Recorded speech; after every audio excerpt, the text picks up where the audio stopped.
Well, if you'll open up to Exodus chapter 16,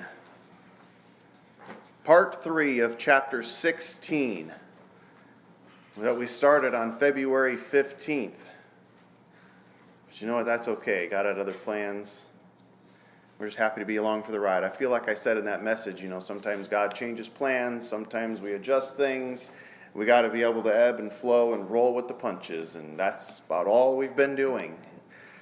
I'd like to think we've been doing it well. We're in Exodus chapter 16. The title has been To Eat by Faith. These guys have been through the ringer. And we can kind of feel that a little bit. They've been brought out of Egypt. They've been chased by Pharaoh. They've been thirsty. And now they're hungry. They sound like children. I'm thirsty. I'm hungry. You ever heard that before?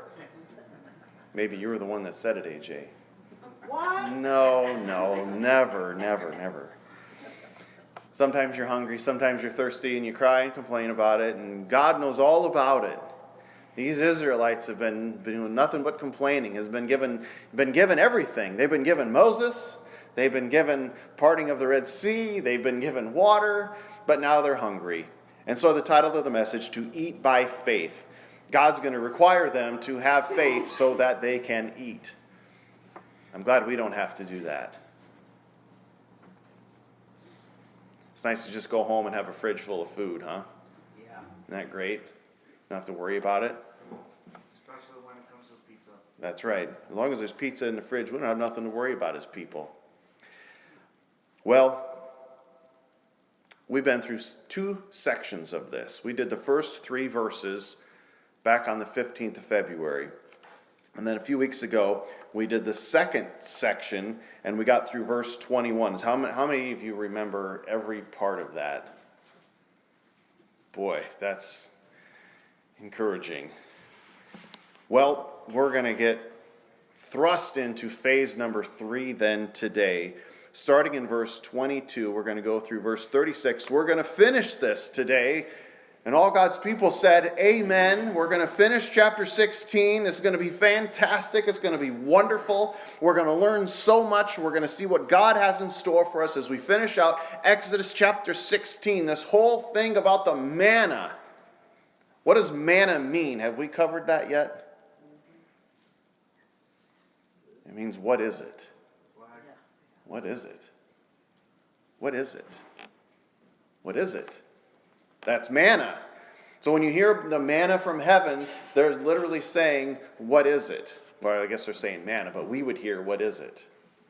And so they're going to have this coming to them, and they've been given some training because of their disobedience. And that's what this whole chapter's been all about, is them learning and training and figuring this out.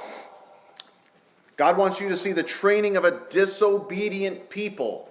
He's using this opportunity, their hunger, to train them in righteousness, to train them in what He wants them to do. And sometimes in life when we get to those points where we feel like we're at the end of our rope and we start complaining and carrying on like this, God is able to use those moments in your life to teach you and to train you in righteousness and give you some instruction on how to live life better, make better choices, trust in Him more, these sorts of things.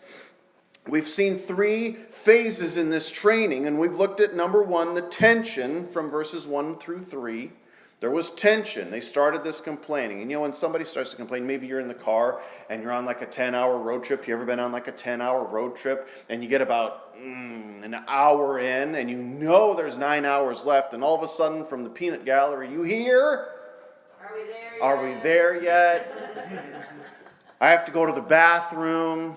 I'm hungry. These kinds of things. You already know the tension is already mounting and you got 9 hours left. It's going to be a long trip. And I wonder if that's how God felt. As soon as they got out and they got to the Red Sea and He had to part the Red Sea for them.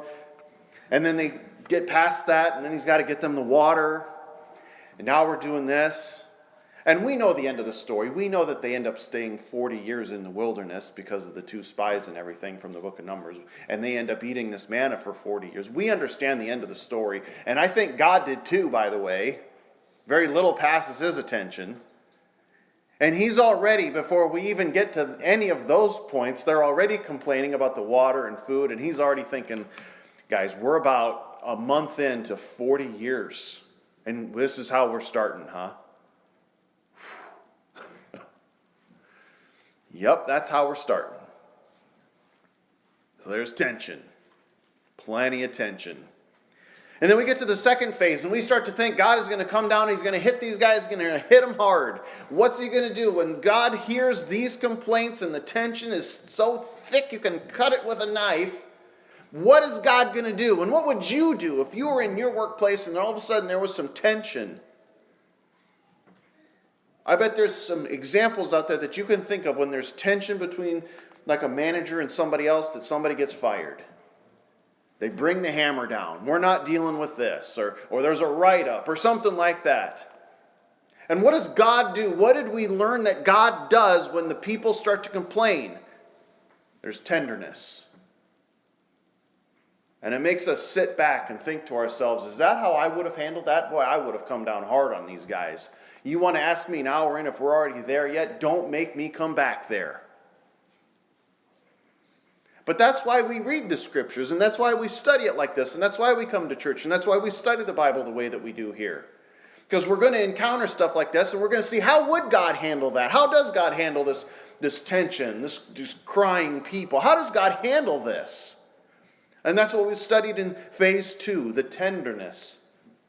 The tenderness that God demonstrates to this group of people whom he loves. And I think that was the key. He is able to show genuine tenderness to this group of people who've done nothing but complain. He's able to show them tenderness because of his great love for them. And my challenge to you in those days was this: when you're struggling to show tenderness to somebody who's complaining, is it because you don't love them? Because if you did, you would show tenderness and grace and mercy and kindness. Or are you quick to drop the hammer because that's what we do? And we learned that God showed tenderness. And now that God has shown tenderness, we've seen the tension and the tenderness that comes from the tension. What is this next phase? Verses 22 through 36, and that's what we're going to look at today. The teaching. What is it that he wants them to understand or to learn as a result of their tenderness that he's given to them and the tension that they first inflicted to him in those first 3 verses? What is it that he wants to now teach them? What is the instruction? Well, let's read verses 22 through 26, and we're going to see the instruction that he begins to give to them. And so it was on the 6th day that they gathered twice as much bread, 2 omers for each one. And all the rulers of the congregation came and told Moses, and he said to them, "This is what the Lord has said. Tomorrow is a Sabbath rest, a holy Sabbath to the Lord. Bake what you will bake today, and boil what you will boil, and lay up for yourselves all that remains to be kept until morning." So they laid it up till morning, as Moses commanded, and it did not stink, nor were there any worms in it. And then Moses said, "Eat that today, for today is a Sabbath to the Lord, and you will not find it in the field. 6 days you shall gather it, but on the 7th day, the Sabbath, there will be none." This is the instruction. So at first we had gotten some instruction that they were to gather some for every single day. And that's okay. Go out and get us this day our daily bread. However, there's a deeper principle. There's something else. There's something more that God wants from them. And this is the heart of where he's trying to drive this. He's trying to explain the Sabbath. There are some instructions that he's given to them as it relates to the Sabbath, a very special, a very holy day to the Lord. This idea of the Sabbath is what's going to separate the nation of Israel really from everybody else. We're told that in the book of Ezekiel. This Sabbath day is going to be how I recognize you and how everybody else is going to recognize you, because nobody else is going to do this. This 100% sets you apart from everybody else. Even if everything else was the same, this Sabbath day rest will set you apart. And you are supposed to be set apart. You're supposed to be different. Hello, church, can you hear me? You're supposed to be different and distinct, holy, separate. You're supposed to be a peculiar people to the Lord. And this idea of the Sabbath was where it started with the nation of Israel. Even though the commandment had not yet come, and which commandment is it? Thou shalt keep the Sabbath day holy. It is commandment number? I don't know. That's not it, AJ. Number 4. Number 4, Sabbath is to be kept holy. You're supposed to observe the Sabbath. You're not supposed to work on the Sabbath. This has not yet come. We have not gotten to Exodus chapter 20 yet.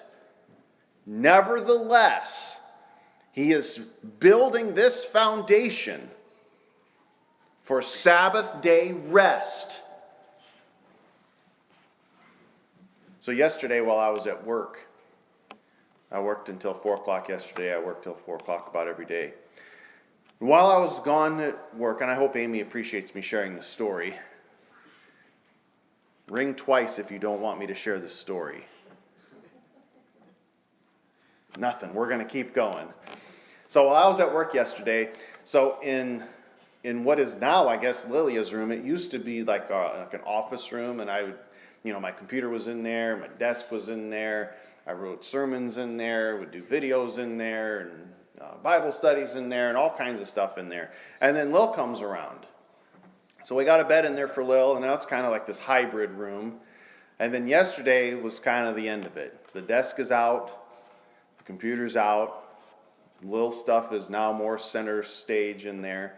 There's a little bit more left to do, but she's working really hard on it. And the desk went downstairs, and we got a new desk that we put in our bedroom to put the computer, so then that's where I'll write sermons and stuff from now on, and that's great. You ever gotten one of those pieces of furniture, though, like from Walmart or Amazon or something like that, and you got to build that thing? You know what I'm saying? Assembly required. You ever put one of those pieces on backwards, or it doesn't fit, or you don't have enough screws? What is it like to follow those instructions? Us men will, and we got this, Sometimes I wonder if that's what the Israelites were like. Okay, we got these instructions, so we're supposed to get stuff every morning. Got it. And then what was the next thing you said? A double portion on what day? I'm supposed to get 2 so that when the Sabbath... Don't worry, I got this. Famous last words. Famous last words. These are the instructions given to the nation of Israel as it relates to Sabbath day keeping, as it relates to gathering this food, as it relates to their complaint about being hungry. God has given them some very specific instructions. We read some of them previously, and now this one relates specifically to the Sabbath day rest. Is God kidding? Is this a suggestion? No. Keep in mind that when God gives commandments in the Bible, they're not given as suggestions. They're not given as, life will go better if you do the following. I know life will go better if you do the following, but it's not just a suggestion. This is a, you'd better do it or else kind of thing.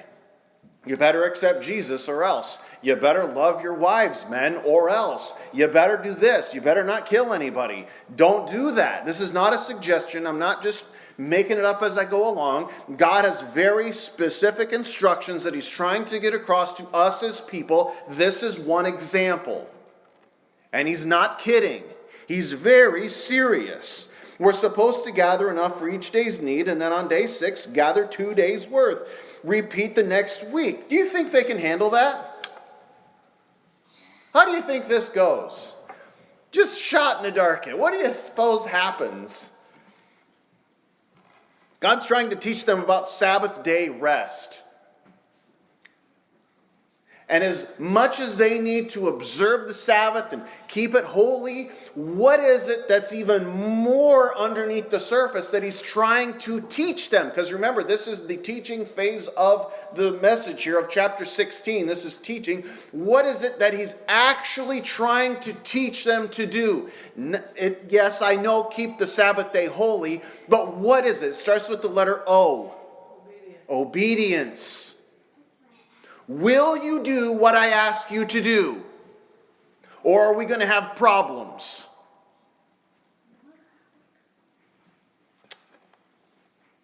Will you follow the instructions? Will you listen to his voice? Will you trust him? And I'm sure you can add to that list from obedience, following instructions, listening, trusting. He's trying to teach them these things. And on an even deeper level than that, even deeper than keeping the Sabbath, is obedience. But what's under obedience? What's even more important than that God is trying to teach them as it relates to Exodus 16? Rest. R-E-S-T. Rest. If you're not going to be obedient to God, what happens in your life? You're going to struggle. You're going to have issues. All kinds of issues. I mean, look out in our world today. All these people who don't know God, who struggle with all kinds of nonsense. And it all goes back to not finding rest. Just be at rest. Jesus says, "Come to me, all ye who are heavy laden, and I will give you rest." Now, how do you get that rest? You go to Jesus. Okay, that's true, but what happens when you go to Jesus? You better be obedient to him, right? You better be obedient. If he says to do something, you better be obedient to it. And then you actually have to follow through and do that deal, which is obedient. And we see that here in Exodus 16. You guys want to have rest? You want to stop complaining about every little thing that's going on in your life? You want to find rest, is what I'm hearing. Okay, fair enough. You need to be obedient to what I'm going to tell you to do then. So then the next question is, what do you want me to do? I want you to pick up every morning something to eat, and then twice as much on day 6, and then not pick up anything on day 7. Let's try to see how that goes.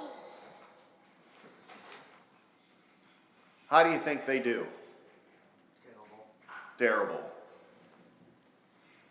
You know, when we read even the Old Testament, it's like reading today's newspaper.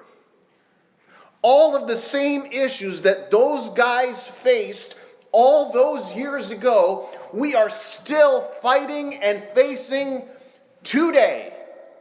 A lack of obedience, a lack of rest, a lack of doing what we're supposed to do, a lack of trust, a lack of listening to his voice, a lack of everything.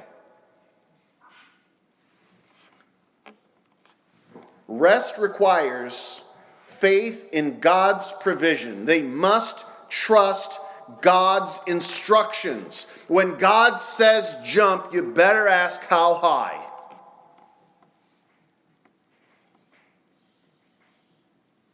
And most of us want to say, well, if I jump, and what if I fall through the floor, and on and on it goes. You know what? Don't worry about it. Just jump. Just do it. Listen. Faith is not measured by how hard we work. Faith is measured by how well we rest in God's provision. How well are you resting in God's provision? And I will tell you how great your faith is. This is the instruction. Let's read verses 27 through 30. Now it happened that some of the people went out on the seventh day to gather, but they found none. Oh, really? They found none, huh? What are the chances of that? And the Lord said to Moses, how long do you refuse to keep my commandments and my laws? See, for the Lord has given you the Sabbath. Therefore he gives you on the sixth day bread for 2 days. Let every man remain in his place. Let no man go out of his place on the seventh day. So the people rested on the seventh day. They started pretty incompetently. They were given instructions, and then we see their incompetence. God is trying to teach them. Failure comes to those who want to do things their own way. When it's you versus God, let me tell you something. I'm going to tell you a dirty little secret. When it's you versus God, you will fail every single time. You will not get your way. You're not gonna. Some ignored the instructions from verse 20, and Moses got angry because they went and got too much. Now in verses 27 through 30, we see some are going out on the Sabbath to look for food. Because remember, before they were only supposed to get 1 day's worth. And remember, as we go back to verse 20, they had gotten more than enough for 1 day's worth of food. And now they're not getting enough on day 6. Guys, what is the problem? What is the major malfunction here?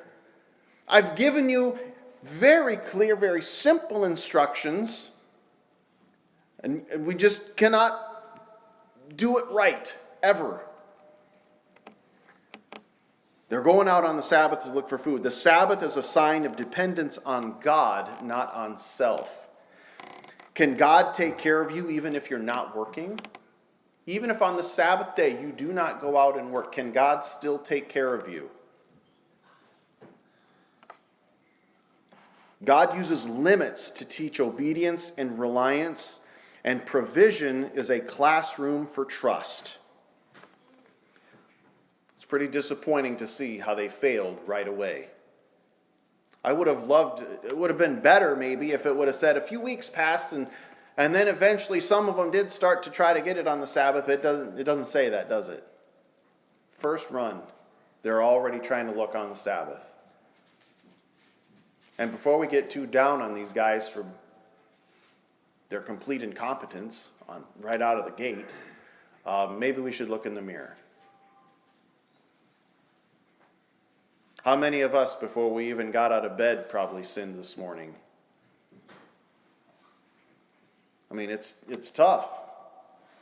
In this flesh, the good that I will to do, that I do not do. And the bad that I will not to do, that I end up doing. O wretched man that I am, who will save me from this body of destruction and death? Says Paul in the book of Romans. So before we get too hard on these dinglings here, and we can call them names, bonehead, we can call them all kinds of crazy stuff. You know, why are you guys so incompetent?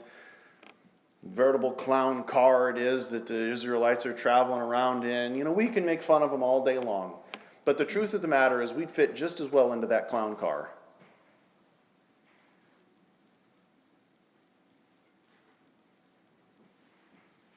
We'd fit just as well into it.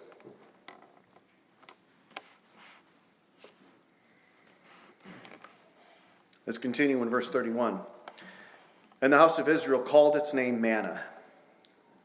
Because what is it? It was like white coriander seed, and the taste of it was like wafers made with honey. And then Moses said, this is the thing which the Lord has commanded. Fill an omer with it, to be kept for your generations, that they may see the bread with which I fed you in the wilderness, when I brought you out of the land of Egypt. And Moses said to Aaron, take a pot and put an omer of manna in it, and lay it up before the Lord, to be kept for your generations. And the Lord commanded Moses, so Aaron laid it up before the testimony to be kept. And the children of Israel ate manna 40 years. He kind of lets the cat out of the bag, doesn't he? Until they came to an inhabited land. They ate manna until they came to the border of the land of Canaan. Now an omer is 1/10 of an ephah. So what's going on here? We continue with the instruction and the teaching here that God is wanting them to understand with now an inscription. We saw the instruction and the incompetence, and now we're going to see this inscription of how he's going to teach them what he's trying to teach them. The manna is described, stored, and memorialized for future generations.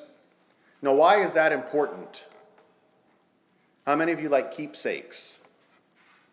My wife loves keepsakes.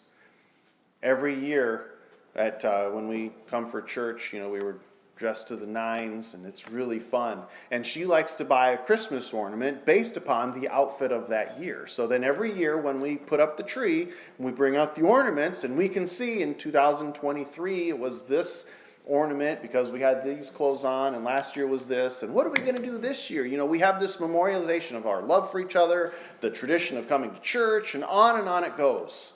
We love doing stuff like this and having keepsakes. You might even have stuff from your kids from when they were little. Keepsakes. Some memorial. Something to remind you of this actually happened. Because sometimes life goes by and it goes by really fast. And I'm starting to learn that now in my old age, that life goes by really fast. The days go slow and the years go by quickly. It's just the way it is. And sometimes as these years go by, you start to wonder to yourself, did that ever really happen? Were our kids ever really that little? And you just wish you had something tangible that you could say, yes, I do remember when they made this. I do remember when this happened. Oh yeah, we were here, and you can tell the story and you can relive the moment. And God understands that about us. He knows that we look for those sorts of things, and we want to have a connection to the past, and we want to be able to use that to move into the future. And now, we just had our grandbaby was born, and maybe one of these days we can pass something like this on to her. And maybe she can be in on this, or something like that, and you can pass it on, and you can make something alive in a tradition like that, and leave a legacy for your family. And God understands this. And he's trying to get them to the point where they see how important it is to be obedient to him, how important it is to find their rest in him. And he wants them to know that he alone is their God. He is their source. He is the one that brought them up out of the land of Egypt. He's the one who provided for them water. He's the one that provided for them manna when they were out wandering for 40 years. He is the one who brought them Moses. He's the one who's in charge and in control of everything that happens under the sun. He is the Lord and you are not. That's all he's ever wanted to get to mankind from the beginning. That he is God and you are not. And he wants you to worship him. He wants to be your God and he wants you to be his people. This is his big plan. And after about 10 seconds of not thinking about it, it's gone from our brains. How many of us, when we leave from church, we get out into our car and we're not even to the restaurant yet. We've already gotten mad because somebody cut us off in traffic. We don't even get home yet and we're already losing what we got in church.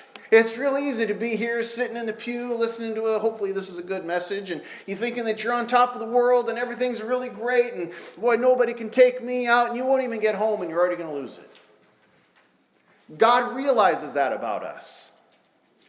And he's going to use this opportunity with the manna to teach them about the Sabbath, to teach them about obedience, to teach them about rest, to teach them that he is the Lord, and to teach them that they can always trust him no matter what happens in life.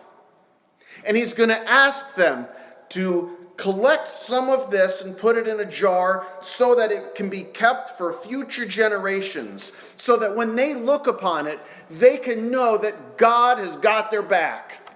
They can trust him. They can ask him for whatever they need. That he's the one that's in control. They can have this very visual reminder that God did this. God provides this daily. He ensures that his people will remember his faithfulness, so that trust can grow from generation to generation. We realize as people that as generations come and as generations go, not all the information is retained. You've ever seen that happen? I mean, this happens at workplaces all the time. You've had a manager for the last 20 years, and you guys have built a really great relationship, and he knows that you take Saturday afternoons off, and he knows this, and you know that about him, and then one day he retires and somebody new comes in. What happens? That sucks. I mean, information is lost in a matter of quickly. We saw that with Joseph, and there arose a Pharaoh in the land of Egypt who did not know Joseph. Why does the book of Exodus start like that? As generations come and as generations go, information is lost. You might be the first generation that come out of Egypt, and you might be the one that saw the Red Sea get parted with your own eyes. And that's awesome. And you might have been there in that first generation when the water was necessary and Moses got the water for you. And you saw it. And then a month later when you were hungry and you cried out to the Lord and he brought manna down and you collected it for 6 days. And on the 6th day you collected twice as much to be ready for the Sabbath day. You were there and you ate that manna. And you realized that God has been faithful this whole time. From the plagues all the way through till now. God is faithful. God has always had our back. One day, though, you're going to have a kid. And one day that kid is going to have a kid. And we're going to be 3 and 4 and 5 generations removed from when you saw the parting of the Red Sea. And that 3rd and 4th and 5th generation is going to start to wonder, is God really faithful? Is God really going to do what he says he's going to do? Is God really who he says he is? Can God really get me out of this jam? And God says to this first generation who's eating this manna right off the floor, we're going to take it, we're going to memorialize this. We're going to leave this as an inscription for future generations to know that I am the Lord. We did this, you were taken care of, and they need to know that I am still the Lord their God. And you're going to remember it, and we're going to put up a memorial for this. Just like my wife likes to do on the tree, to remember that we were here. We did wear those clothes. We were a family. We did this together. This is important.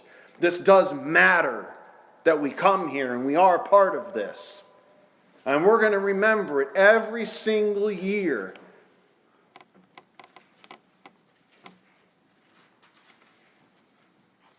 He wants to ensure that his faithfulness is remembered from generation to generation. Are you as concerned that your next generation knows the Lord as well as you do right now? Do you want your grandkids to know about the Lord like you do right now? What are you doing to ensure that the future generations that are coming after you know the Lord as well as you do right now? What is it that you are doing or have done or are going to do? This is what the Lord wanted to have done. Trust is trained by obedience, and rest is a spiritual discipline for all of us to understand. And we must remember that God's past faithfulness helps to strengthen our future faith. And as we get to the end of chapter 16, we're going to do a little something like this. Our Father in heaven, hallowed is your name. Your kingdom come, your will be done, on earth as it is in heaven.